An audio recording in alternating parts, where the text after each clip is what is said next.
সালামু আলাইকুম। সুপ্রিয় শিক্ষার্থী এবং সম্মানিত অভিভাবকবৃন্দ, জুবায়ের এনলাইটেনিং ইংলিশের প্রথম অনলাইন ক্লাসে আজকে আলোচনা করব ইংলিশ হ্যান্ডরাইটিং নিয়ে। আমরা অফলাইন ব্যাচে অনেক গার্ডিয়ানের মতামত থাকে আমার বাচ্চার লেখা খুব খারাপ, বাজে।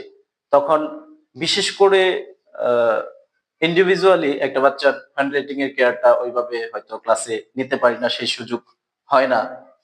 সেই সুবিধার্থে আজকে আমি অনলাইন ক্লাসে বিশেষ টেকনিক নিয়ে আলোচনা করছি হ্যান্ডরাইটিং এর উপর, যাতে বাচ্চারা বাসায় প্র্যাকটিস করতে পারে, লেখাটা সুন্দর হয়।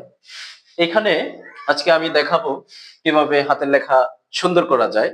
ছোট সময় আমরা যখন কেজি বা নার্সারির বাচ্চাদের হ্যান্ডরাইটিং শিখিয়েছিলাম বা নিজেরা শিখেছি, তখন আমরা দাগ টানা খাতায় লিখেছিলাম।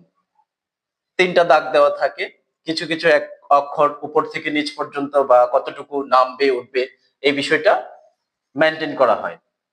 কিন্তু যখন একটা পর্যায়ে আমরা বাচ্চাদেরকে সাদা খাতায় লিখতে দিই, তখনই মূলত হাতের লেখাটা খুব বাজে ধরনের হয়ে যায়। আপনারা লক্ষ্য করলে দেখতে পারবেন এখানে লেখা আছে জুবায়েরস এনলাইটেনিং ইংলিশ। আমি একটা গুরুত্বপূর্ণ বিষয় এখানে দেখাতে চাচ্ছি।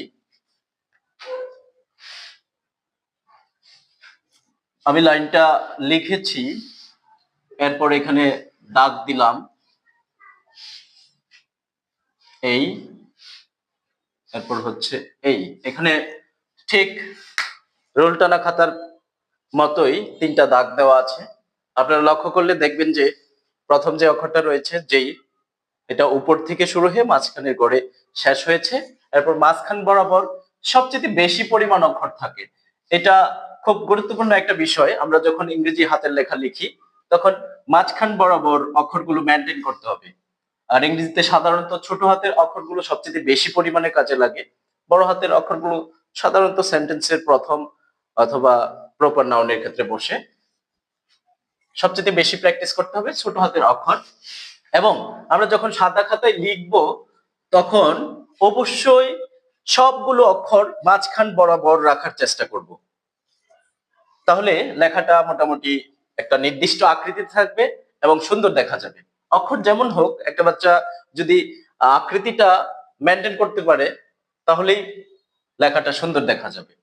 আমরা সাধারণত বাচ্চাদের লেখা বাজে হয় শুধুমাত্র এই বিষয়টা মেনটেন করতে না পারার কারণে। আমরা আজকের পর থেকে বাচ্চাদের যখন হ্যান্ডরাইটিং প্র্যাকটিস করাবো, এই বিষয়টার উপরে খুব বেশি নজর দিতে হবে।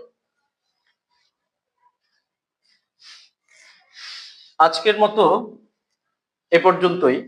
পরবর্তী ভিডিওতে আমরা হ্যান্ডরাইটিং প্র্যাকটিস করানোর জন্য বেশ কিছু আরো টিপস দিয়ে দিব। সাথেই থাকুন। ধন্যবাদ।